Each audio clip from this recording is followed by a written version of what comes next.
Hello, good morning class. Now today's topic again urine formation. कल हमारा ये topic complete नहीं हो पाया था, यूरिन का फॉर्मेशन कंप्लीट नहीं हो पाया था, तो आज हम फिर से अगेन हम पढ़ते हैं, थोड़ा देखते हैं। तो यूरिन फॉर्मेशन थ्री पार्ट मतलब थ्री प्रोसेस में कंप्लीट होता है। यूरिन का फॉर्मेशन थ्री प्रोसेस में कंप्लीट होता है। पहला मैंने प्रोसेस बताई थी, फर्स्ट प्रोसेस बताई थी ग्लोमेरुलर फिल्ट्रेशन। ग्लोमेरुलस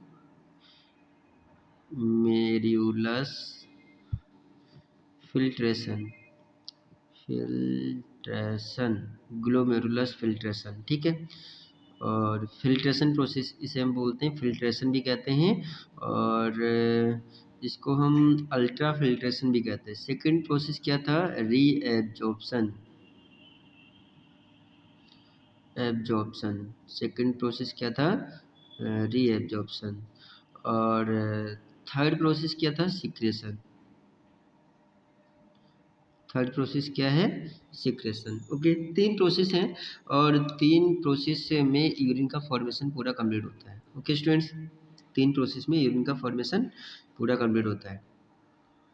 तो यहाँ पर फर्स्ट मैंने प्रोसेस समझाया था आपको, फर्स्ट प्रोसेस समझाया था फिल्ट्रेशन। फर्स्ट प्रोसेस समझाया था फिल्ट्रेशन, फिल्ट्रेशन समझाया था। तो फिल्ट्रेशन सभी को क्लियर होना चाहिए, सभी को अच्छे से क्लियर होना चाहिए। इसको हम अल्ट्रा फिल्ट्रेशन भी कहते हैं, अल्ट्रा फिल्ट्रेशन, अल्ट्रा फिल्ट्रेशन भी कहते हैं, ठीक है। तो अल्ट्रा फिल्ट्रेशन कौन करता है? अल्ट्रा फिल्ट्रेशन कौन करता है? ग्लोमेरुलस करते हैं। अल्ट्रा फिल्ट्रेशन किसके थ्रू होता है? ग्लोमेरुलस, मेरियुलस किसके थ्रू होता है? ग्लोमेरुलस के थ्रू होता है। इसीलिए इसको हम क्या बोलते हैं? ग्लोमेरुलस फिल्ट्रेशन भी कहते हैं। इसको हम क्या बोलते हैं? ग्लोमेरुलस फिल्ट्रेशन भी कहते हैं। तो ग्लोमेरुलस मतलब इसमें एफरेंटल और इफरेंटल आर्टरीज होती हैं। इसमें क्या होती हैं? एफरेंटल और इफरेंटल आर्टरीज होती हैं, वो मैंने आपको समझाया था, ठीक है। एफरेंटल और इफरेंटल, जैसे ये मैंने वुमेन कैप्सूल समझाया था। ये मैंने क्या समझाया था बेटा? वुमेन कैप्सूल समझाया था। और वुमेन कैप्सूल ये इस टाइप से बना होता है। ये क्या है? वुमेन कैप्सूल है, ये वुमेन कैप्सूल है, ठीक है। ये वुमेन कैप्सूल है। वुमेन कैप्सूल में ये हम थोड़ा जल्दी आज समझेंगे, कई बार इसको समझा चुका हूँ। ये एफरेंटल है, ये एफरेंटल है, और ये इफ रेंटल है। एफरेंटल एंड इफरेंटल। एफरेंटल ब्लड को लाता है, इफरेंटल ब्लड को ले जाता है। और इसमें एक जो ट्यूब होती हैं, कुछ जो ट्यूब होती हैं, उसको हम क्या बोलते हैं? ग्लोमेरुलस। इसको हम क्या बोलते हैं? ग्लोमेरुलस। इसको टफ्ट ट्यूब भी कहते हैं। क्या बोलते हैं? टफ्ट कैपिलरी या टफ्ट ट्यूब भी कहते हैं। और ये क्या है? Women capsule, women capsule. तो ये तीनों चीज़ें बताई थी। पहला ग्लोमेरुलस बताया था, दूसरा वुमेन कैप्सूल, ये दोनों होती हैं। और इसी को हम क्या बोलते हैं? मेल्पिगियन कार्पसल्स या मेल्पिगियन बॉडी, मेल्पिगियन बॉडी, इसको हम क्या बोलते हैं? मेल्पिगियन कार्पसल्स या मेल्पिगियन बॉडी भी कहते हैं, ठीक है, इन दोनों को। तो ये फिल्ट्रेट करता है। ये ग्लोमेरुलस क्या करता है? ये ग्लोमेरुलस करता है, ग्लोमेरुलस ब्लड का फिल्ट्रेशन करता है। किसका? ब्लड का फिल्ट्रेशन करता है, जो बॉडी से आता है। ब्लड में जो प्लाज्मा होता है, ब्लड में जो प्लाज्मा होता है, प्लाज्मा बताया था, प्लाज्मा फिल्ट्रेट करता है, प्लाज्मा फिल्ट्रेट करता है। और फिल्ट्रेशन होकर जो फिल्ट्रेट होता है, तो वुमेन कैप्सूल में वुमेन कैप्सूल में स्टोर होता है। ये किस में स्टोर होता है? जो ब्लड प्योरीफाई फिल्ट्रेट करता है, जो ब्लड फिल्ट्रेट करता है, जो ब्लड फिल्ट्रेट करता है, ब्लड में प्लाज्मा फॉर्म्ड एलिमेंट मतलब आरबीसी डब्ल्यूबीसी फिल्ट्रेट नहीं होते, केवल प्लाज्मा फिल्ट्रेट होता है। प्लाज्मा मैंने समझाया था। प्लाज्मा में इनऑर्गेनिक सॉल्ट फिल्टर होते हैं, inorganic salt, inorganic salt filtered होता है। प्लाज्मा में इनऑर्गेनिक सॉल्ट फिल्टर होता है। और मैंने आपको बताया था इनऑर्गेनिक सॉल्ट फिल्टर्ड होता है। और इनऑर्गेनिक सॉल्ट जो होता है, इनऑर्गेनिक सॉल्ट स्टोर जो जो सब्सटेंस फिल्टर्ड होता है उसको ये यहाँ वुमेन कैप्सूल में स्टोर होता है और स्टोर होता है। तो इसमें क्या क्या होता है, अमीनो एसिड होता है बताया था, अमीनो एसिड बताया था, इसको अमीनो एसिड बताया था। दूसरा glucose, glucose, ammonia, ammonia, urea, ठीक है, एंड सॉल्ट एंड वाटर, ठीक है। ये सारे जो ये सारे सबस्टेंस, जितने भी ये सारे सबस्टेंस हैं, ये सीक्रेट, ये क्या करते हैं, ग्लोमेरुलस, ग्लोमेरुलस फिल्टर करता है, ये ग्लोमेरुलस, ये क्या करता है, फिल्ट्रेट करता है, ग्लोमेरुलस फिल्ट्रेट करता है, ये ग्लोमेरुलस फिल्ट्रेट करता है। और इसी को हम क्या बोलते हैं, ultra filtration, ultra filtration, ultra filtration समझाया था, ये अल्ट्रा फिल्ट्रेशन होता है। तो ग्लोमेरुलस में 3 लेयर बताई थी, ग्लोमेरुलस में 3 लेयर बताई थी। जो फर्स्ट ग्लोमेरुलस में 3 लेयर मैंने आपको समझाया था। जो फर्स्ट लेयर थी, जो फर्स्ट लेयर थी उसको हम क्या, उसको मैंने क्या बताया, एंडोथेलियम ग्लोमेरुलस का फर्स्ट लेयर को बोला एंडोथेलियम ग्लोमेरुलस, और ये क्या करता है, फॉर्म्ड एलिमेंट को रोकता है। सेकंड लेयर बेसमेंट मेम्ब्रेन, जो हैवी प्रोटीन को रोकता है। थर्ड लेयर है women capsule layer, women carpels layer, epithelium women carpels layer कहते हैं थर्ड लेयर को। तो ये क्या करता है, ये छोटे छोटे प्रोटीन को भी रोक लेता है। तो केवल सॉल्ट एलिमेंट्स, सॉल्ट रिलीज होता है, सिक्रेशन जो होता है, जो सिक्रेशन हुआ इसको हम यहाँ पर स्टोर कर लेते हैं। मैंने समझा दिया, यहाँ पर मैंने आपको ये समझा दिया, ठीक है। जो फिल्ट्रेशन हुआ इसे ग्लोमेरुलर फिल्ट्रेशन या अल्ट्रा फिल्ट्रेशन भी कहते हैं। जो फिल्ट्रेट हुआ यहाँ पर स्टोर हो गया, ठीक है, स्टोर हो गया।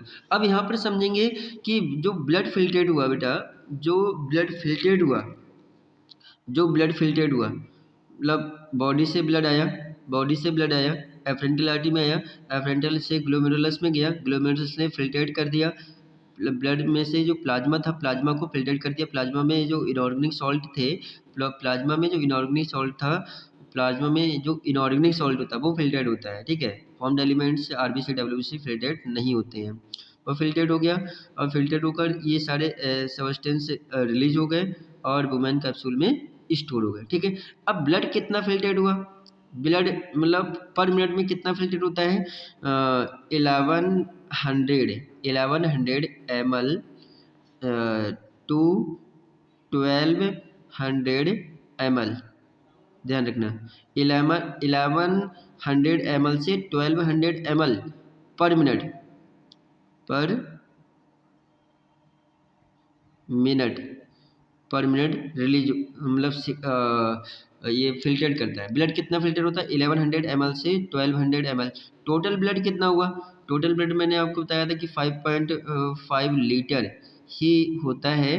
तो अबाउट अबाउट 2 पॉइंट मतलब about 5 to 6 litre, 5 to 6 minute में, 5 to 6 मिनट में टोटल बॉडी का ब्लड फिल्ट्रेट हो जाता है। 5 से 6 मिनट में, 5 से 6 मिनट में टोटल बॉडी का ब्लड फिल्ट्रेट कर देता है। कौन फिल्ट्रेट कर देता है, ग्लोमेरुलस, ये फिल्ट्रेट कर देता है। 1 मिनट में कितना ब्लड फिल्ट्रेट होता है, 1100 ml टू 12 मतलब 1 लीटर से ज़्यादा है, सवा लीटर, सवा लीटर ब्लड 1 मिनट में फिल्ट्रेशन हो जाता है, फिल्ट्रेट हो जाता है, ठीक है। इतना ब्लड फिल्ट्रेट होता है, इतना ब्लड फिल्ट्रेट होता है, ये मैंने आपको समझाया, इतना ब्लड फिल्ट्रेट होता है, ठीक है, इतना ब्लड फिल्ट्रेट हुआ। दूसरा मैं बात करता हूँ, दूसरा मैं बात करता हूँ कि पर मिनट में मतलब जो फिल्ट्रेशन हुआ है, जो फिल्ट्रेशन सब्सटेंस जो फिल्ट्रेट हुआ है, सब्सटेंस जो फिल्ट्रेट, जैसे मैंने ये बताया, ये फिल्ट्रेट होकर आया, ये फिल्ट्रेट होकर आया, ठीक है। तो जो जो ग्लोमेरुलस फिल्ट्रेशन कहते हैं, इसको बोलते हैं ग्लोमेरुलर फिल्ट्रेशन सब्सटेंस। तो जो जो ये फिल्ट्रेट हुआ है, इस जो ये फिल्ट्रेट हुआ है, ठीक है बेटा, तो ठीक है, जो ये फिल्ट्रेट हुआ है तो ये कितने मतलब कितना फिल्ट्रेट हुआ है पर मिनट में, जो ग्लोमेरुलस फिल्ट्रेशन हुआ है सब्सटेंस, ग्लोमेरुलस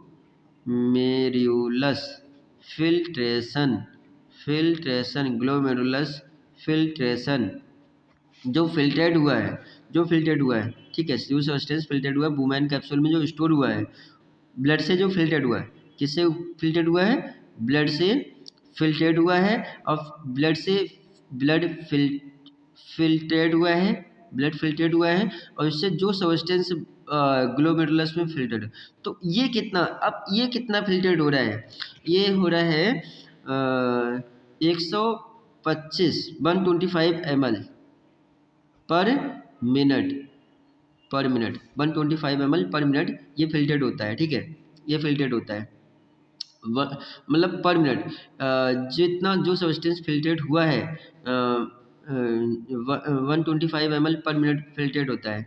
तो इस हिसाब से 180 डेज मतलब 180 litre per day, 180 litre per day filtered होता है, फिल्ट्रेट होता है, फिल्ट्रेट होता है। तो इसमें अब 180 लीटर टोटल, अगर एक दिन में 180 लीटर ये सारा पानी निकल जाएगा, वेस्टेज निकल जाएगा, तो हमारी बॉडी में डिहाइड्रेशन, पानी की कमी हो जाएगी। तो इसमें से क्या करता है, ये रीएब्जॉर्प्शन होता है, पीसीटी रीएब्जॉर्प्शन करता है, डीसीटी रीएब्जॉर्प्शन करता है, सीक्रेशन करता है। तो कलेक्टिंग डक्ट में जो यूरिन बनती है, कलेक्टिंग डक्ट में जो आप यहाँ पर यूरिन नहीं बोलेंगे, यहाँ पर यूरिन नहीं बोलेंगे, कलेक्टिंग डक्ट में यूरिन बोलेंगे जाकर, जो जो बचेगा, जो निकलेगा उसे यूरिन कहेंगे, ठीक है, कलेक्टिंग। तो about 1.5 litre per day urine कितना बनती है, 1.5 लीटर पर डे यूरिन बनती है। तो यहाँ पर जो एक मिनट में ग्लोमेरुलस ने जो फिल्ट्रेट किया है 125 ml पर मिनट में जो फिल्ट्रेट हुआ है, उसी को हम क्या बोलते हैं, GFR, क्या बोलते हैं, आपकी बुक में दे रखा होगा GFR, ग्लोमेरुलस फिल्ट्रेशन रेट, इसे हम क्या बोलते हैं, glomerulus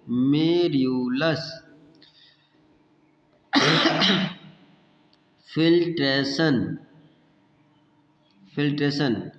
rate, glomerulus filtration rate, GFR, glomerulus filtration rate, G for glomerulus, F for filtration, R for rate, ठीक है। तो GFR कितना हुआ, GFR कितना हुआ, 125 ml पर मिनट, GFR रेट कितना हुआ, ठीक है। तो ये ठीक है, तो ये GFR रेट हमने निकाला। तो यहाँ पर ये इतना क्लियर हुआ, मतलब ग्लोमेरुलस फिल्ट्रेशन रेट हमने बताया। तो इसी को हम क्या बोलते हैं, अल्ट्रा फिल्ट्रेशन कहते हैं, क्या इज कॉल्ड, क्या बोलते हैं, इज कॉल्ड अल्ट्रा फिल्ट्रेशन। बहुत ही टिपिकल है, कल भी मैंने समझाया था, परसों भी समझाया था, अल्ट्रा फिल्ट्रेशन। तो अल्ट्रा फिल्ट्रेशन आपको शायद क्लियर हुआ होगा कि अल्ट्रा फिल्ट्रेशन क्या होता है। और अल्ट्रा फिल्ट्रेशन में जो भी सब्सटेंस फिल्टर्ड होकर वुमेन कैप्सूल में स्टोर हो जाते हैं, किस में स्टोर हो जाते हैं, वुमेन कैप्सूल में, वो मैंने अभी समझाया। ये यहाँ पर जो वुमेन कैप्सूल है, वुमेन कैप्सूल में ये सारे सब्सटेंस क्या हो गए, स्टोर हो गए, ये सारे सब्सटेंस स्टोर हो गए, ठीक है। उसके बाद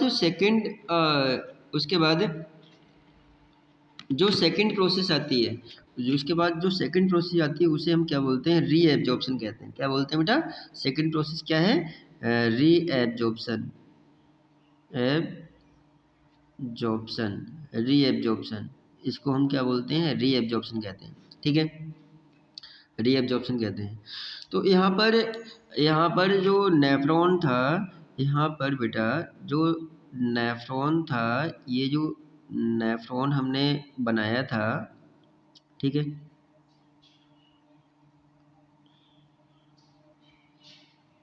ये जो नेफ्रॉन था, ठीक है।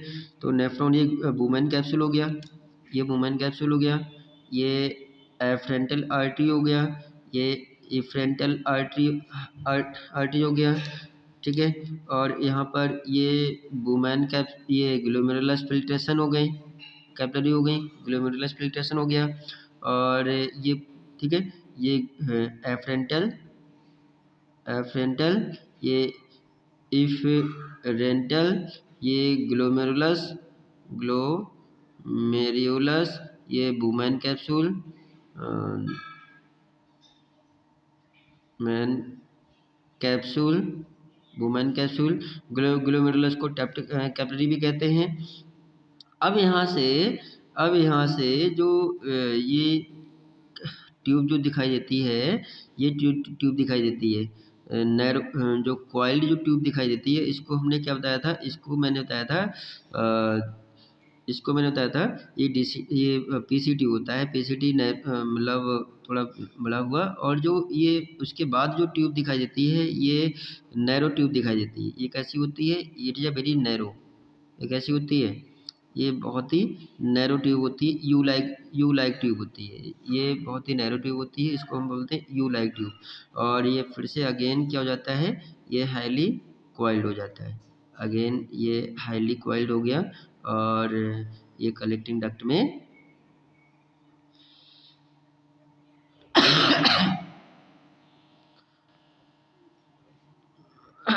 ये कलेक्टिंग डक्ट, ये क्या बन गई, कलेक्टिंग डक्ट बन गई। ठीक है, इस टाइप से।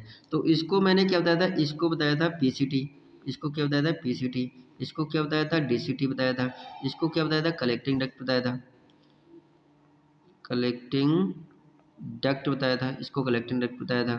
ठीक है, और इसको लूप ऑफ हेनले बताया था, loop of Henle, loop of Henle's, loop of Henle's.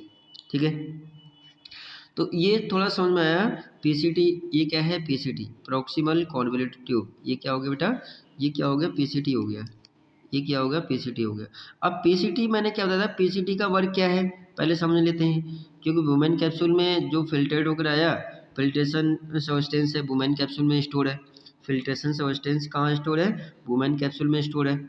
ये वुमेन कैप्सूल में स्टोर है। फिल्ट्रेशन, ग्लोमेरुलर फिल्ट्रेशन हुआ, अल्ट्रा फिल्ट्रेशन हुआ। तो अल्ट्रा फिल्ट्रेशन मैंने भी क्या बताया, अमीनो एसिड, क्या बताया था, amino acid, ammonia, urea, water, glucose, ठीक है, सॉल्ट, सोडियम आयन। तो बहुत सारे बहुत सारे ये सब्सटेंस, ये बहुत सारे सब्सटेंस ये अल्ट्रा फिल्ट्रेशन से निकलते थे। तो पीसीटी प्रॉक्सिमल कॉन्वोल्यूटेड ट्यूब क्या करता है, रीअब्जॉर्प्शन करता है। पीसीटी क्या करता है, ये रीअब्जॉर्प्शन करता है, मोस्टली सब्सटेंस का रीअब्जॉर्ब कर देता है। ये पीसीटी क्या करता है, ये रीएब्जॉर्प्शन, ये रीएब्जॉर्प्शन करता है, सब्सटेंस का रीएब्जॉर्प्शन करता है।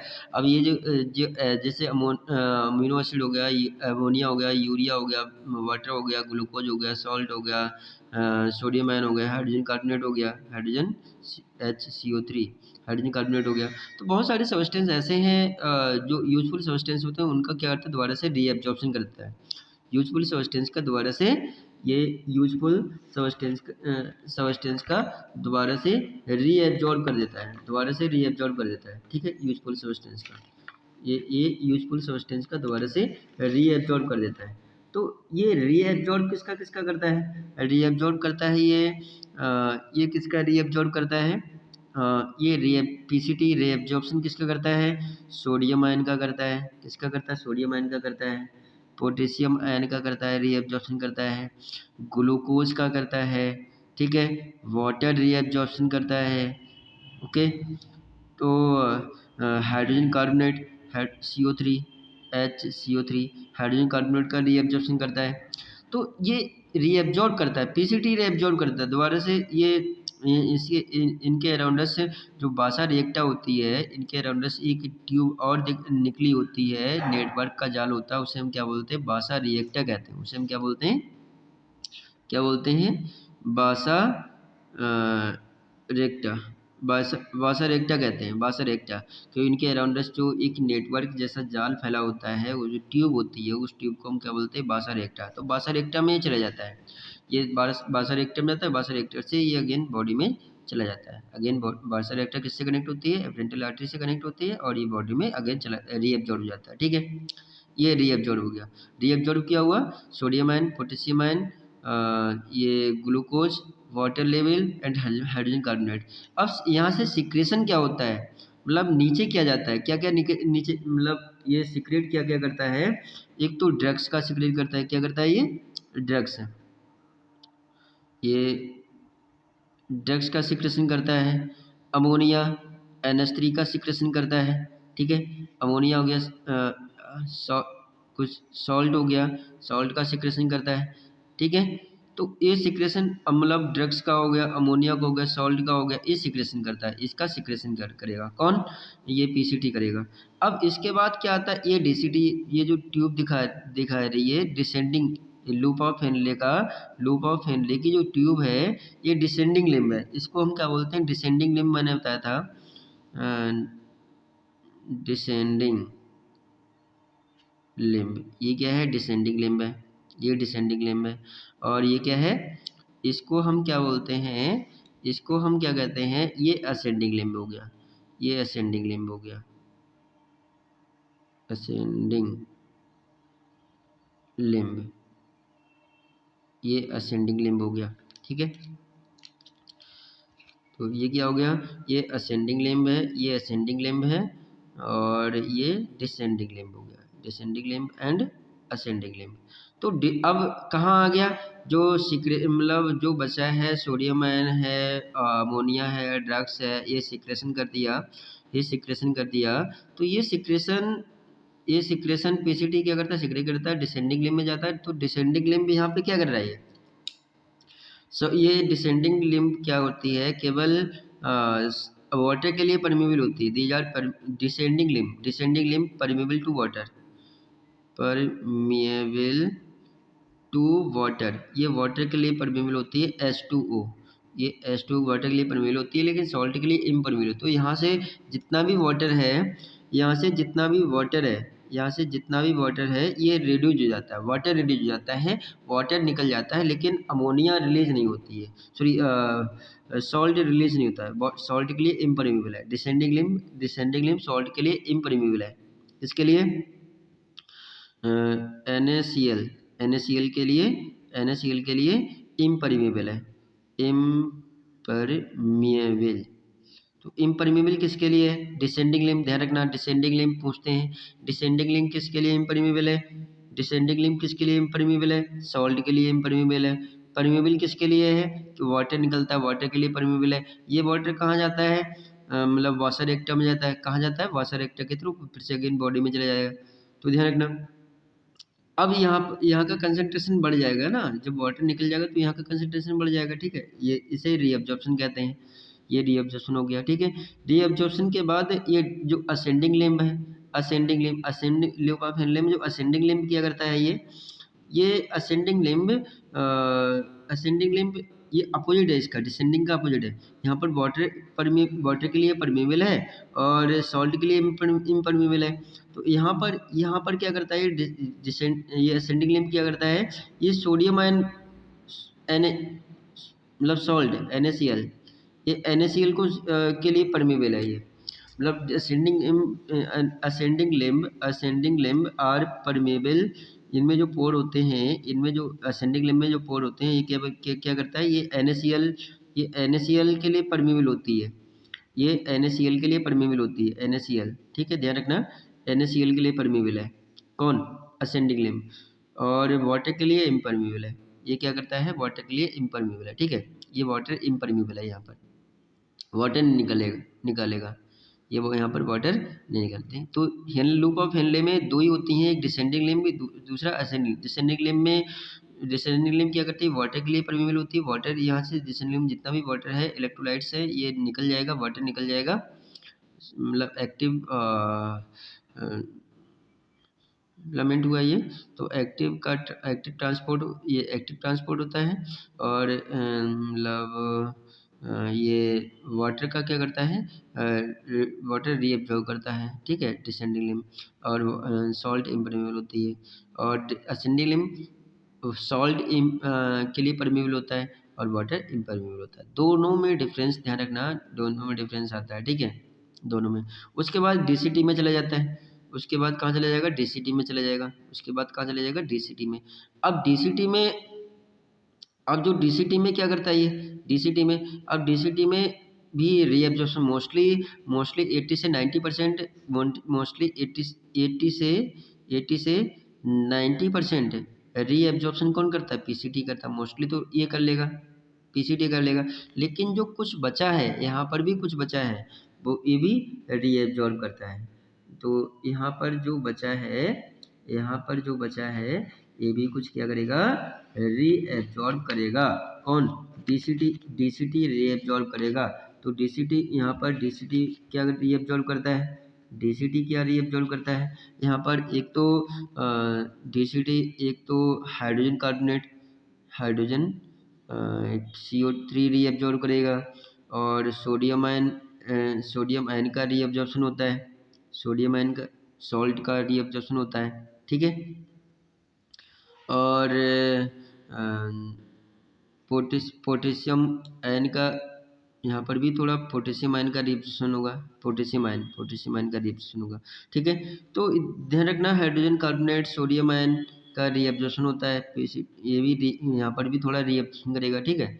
लेकिन सिक्रेशन क्या करता है, ध्यान रखना, सिक्रेशन डीसीटी सिक्रेशन किसका करता है, डीसीटी सिक्रेशन किसका करता है, हाइड्रोजन आयन और पोटेशियम आयन का सिक्रेशन करता है। हाइड्रोजन आयन, ये हाइड्रोजन आयन पोटेशियम आयन का क्या करता है, ये सिक्रेशन करता है। कौन करता है, डीसीटी करता है। कौन करता है, डीसीटी करता है। तो ये ध्यान रखना, यहाँ पर मैंने आज ये समझाया कि अब जो यूरिन जो बचेगा, जो सिक्रेशन होकर जो बचेगा, जाएगा, जो सब्सटेंस जाएगा, ये पीसीटी भी रीअब्जॉर्ब किया, डीसीटी ने भी कुछ अमाउंट्स में रीअब्जॉर्ब किया, जो सिक्रेशन होकर बचा है, ये कहाँ जाएगा, कलेक्टिंग डक्ट में जाएगा। कहाँ जाएगा, कलेक्टिंग डक्ट में जाएगा। तो कलेक्टिंग डक्ट में जो भी गया है, इसमें क्या होगा, इसमें भी सिक्रेशन करेगा, ये भी रीअब्जॉर्ब करेगा बेटा, ये रीअब्जॉर्ब करेगा। क्या, किसका रीअब्जॉर्ब करेगा, ये H2O वाटर का रीअब्जॉर्ब करेगा, कलेक्टिंग डक्ट। ये क्या है, कलेक्टिंग डक्ट। तो कलेक्टिंग डक्ट वाटर का रीअब्जॉर्ब करेगा, और क्या करेगा, कुछ अमाउंट्स में, रेयर केसेस में यूरिया ये यूरिया का भी रीअब्जॉर्प्शन करता है, कुछ अमाउंट्स में यूरिया का भी रीअब्जॉर्प्शन। तो यूरिया ये अगेन असेंडिंग लिम्ब रिसीव कर लेता है। कौन रिसीव करता है, यूरिया असेंडिंग लिम्ब रिसीव कर लेता है। कुछ अमाउंट्स में यूरिया जो निकलता है, ये कुछ अमाउंट्स में जो यूरिया निकलता है, यूरिया रिसीव कौन करता है, यूरिया एक्सक्रीट करता है, और वाटर H2O एक्सक्रीट करता है, H2O निकालता है, ठीक है, वाटर निकालता है। तो यूरिया और वाटर निकालता है। तो वाटर तो रीअब्जॉर्ब करेगा ही, लेकिन इसके साथ साथ यूरिया भी रीअब्जॉर्ब कर देता है, मतलब कुछ अमाउंट्स में यूरिया। फिर अगेन ये किस में जाता है, डीसीटी में जाता है, डीसीटी से फिर कलेक्टिंग डक्ट में आता है। तो यहाँ पर यूरिन बोलते हैं, इसको हम क्या बोलते हैं, यूरिन कहते हैं। इसको हम क्या बोलते हैं बेटा, यूरिन कहेंगे, इसको यहाँ पर यूरिन कहेंगे, ठीक है। ये क्या है, कलेक्टिंग डक्ट है। तो यहाँ पर यहाँ यूरिन का फॉर्मेशन आज पूरा हो गया है, मैंने पूरा इसको क्या बोलते हैं, सिक्रेशन कहते हैं, ठीक है। फिर तो यहाँ पर ध्यान रखना, पीसीटी क्या करता है, मैंने बताया, ग्लोमेरुलस क्या करता है, ग्लोमेरुलस फिल्ट्रेशन रेट करता है, मतलब अल्ट्रा फिल्ट्रेशन करता है। पहली प्रोसेस फिल्ट्रेशन करता है। दूसरी प्रोसेस क्या है बताई थी, 3 प्रोसेस बताई थी, यूरिन की फॉर्मेशन 3 प्रोसेस होती हैं। पहला बताया था फिल्ट्रेशन, क्या कहता था, फिल्ट्रेशन, क्या होता था, फिल्ट्रेशन। इसे अल्ट्रा फिल्ट्रेशन भी कहते हैं। इसको अल्ट्रा कौन करता है, ग्लोमेरुलस करता है, ये ग्लोमेरुलस करता है। कौन करता है, ग्लोमेरुलस करता है। दूसरी प्रोसेस किसे बताया था, मतलब रीएब्जॉर्प्शन, रीएब्जॉर्प्शन, ये दूसरी प्रोसेस कौन करता है, रीएब्जॉर्प्शन करता है। सेकंड प्रोसेस रीएब्जॉर्प्शन है। और करेगा कौन, रीएब्जॉर्प्शन कौन करता है, पीसीटी करता है, ये पीसीटी करता है रीएब्जॉर्प्शन। थर्ड प्रोसेस क्या है, सिक्रेशन, क्या है, सिक्रेशन। थर्ड प्रोसेस क्या है, ट्यूबुलर सिक्रेशन बोलते हैं, सिक्रेशन कौन करेगा, डीसीटी करता है। ये कौन करता है, डीसीटी करता है। ध्यान रखना बेटा, डीसीटी, प्रॉक्सिमल कॉन्वोल्यूटिव, डिस्टल कॉन्वोल्यूटिव, ये। तो सिक्रेशन, तो डीसीटी ने सिक्रेशन किसका किया, डीसीटी ने सिक्रेशन किसका किया, हाइड्रोजन और पोटेशियम आयन का सिक्रेशन किया। डीसीटी ने हाइड्रोजन आयन और पोटेशियम आयन का सिक्रेशन किया, ठीक है। तो ये कलेक्टिंग डक्ट में आया, कलेक्टिंग डक्ट से ये भी रीअब्जॉर्ब करता है, वाटर और यूरिया का रीअब्जॉर्ब करता है। यूरिया बहुत ही रेयर केसेस में रीअब्जॉर्ब होता है, और ये यूरिया कहाँ चली जाती है, असेंडिंग लिम्ब से फिर से अगेन डीसीटी होते हुए फिर कलेक्टिंग डक्ट से ये आउट हो जाती है, ये आउट हो जाती है। और जो आउट होती है, जो कलेक्टिंग डक्ट में आता है, उसे हम यूरिन कहते हैं, यूरिन। तो कलेक्टिंग डक्ट, अब ये कलेक्टिंग डक्ट किस में ओपन होता है, ध्यान रखेंगे। Collecting duct are open into, ये ओपन किस में होता है बेटा, यहाँ से देखेंगे ओपन इनटू पेल्विस, किस में ओपन होता है, सॉरी कैलिक्स है, ओपन इनटू कैलिक्स है, ये कैलिक्स में ओपन होता है, ये कैलिक्स में ओपन होता है। किडनी का जो कैलिक्स मैंने बताया था ये कैलिक्स में ओपन होता है। कैलिक्स ओपन इनटू, कैलिक्स किस में ओपन होता है, ये पेल्विस में ओपन होता है, ये पेल्विस में ओपन होता है। कैलिक्स किस में ओपन होता है, ये पेल्विस में ओपन होता है। मैंने किडनी अच्छे से समझा रखा है। ये किस में ओपन होता है, पेल्विस में ओपन होता है। Collected open into calyx, calyx open into pelvis, ये जो बड़ा सा रीजन होता है, बैग लाइक स्ट्रक्चर होता है उसमें। और पेल्विस से यूरेटर में जाता है। पेल्विस से किस में चली जाएगी, यूरिन किस में चली जाती है, यूरेटर में जाती है बेटा। ये किस में जाती है, यूरेटर, ये किस में जाती है, दो यूरेटर होते हैं तो यूरेटर में चली जाती है। और यूरेटर ओपन इनटू, यूरेटर किस में ओपन होता है, ब्लैडर में, ये ब्लैडर में ओपन होता है। ये किस में ओपन होता है, ब्लैडर, यूरिनरी ब्लैडर, ये ब्लैडर में चली जाती है यूरेटर से। और ब्लैडर से यूरेथ्रा, ये किस में जाता है, यूरेथ्रा में जाता है। ये ब्लैडर से किस में चला जाएगा, यूरेथ्रा में चला जाएगा। और यूरेथ्रा से किस में चला जाता है, out of the body, out of the body. तो ये हमने आज समझाया है, पूरा यूरिन का फॉर्मेशन बताया, और यूरिन का मतलब कैसे बाहर होती है, कैसे बनी यूरिन, कैसे बनी यूरिन, हम किस में बोलेंगे, कलेक्टिंग डक्ट में जो भी वेस्टेज आया है निकल के, तो उसको हम क्या बोलते हैं, यूरिन कहते हैं, यूरिन कहेंगे। तो इसमें कलेक्टिंग डक्ट भी वाटर और यूरिन का रीअब्जॉर्ब करता है और ये बनाता है। और कलेक्टिंग डक्ट से ओपन जो निकलता है वो किस में जाता है, कैलिक्स में जाएगा, कैलिक्स से पेल्विस में जाता है, पेल्विस से यूरेटर में जाता है, यूरेटर से यूरिनरी ब्लैडर में जाता है, यूरिनरी ब्लैडर से यूरेथ्रा में जाता है, और यूरेथ्रा से आउट ऑफ द बॉडी, किस में चला जाएगा, आउट ऑफ द बॉडी।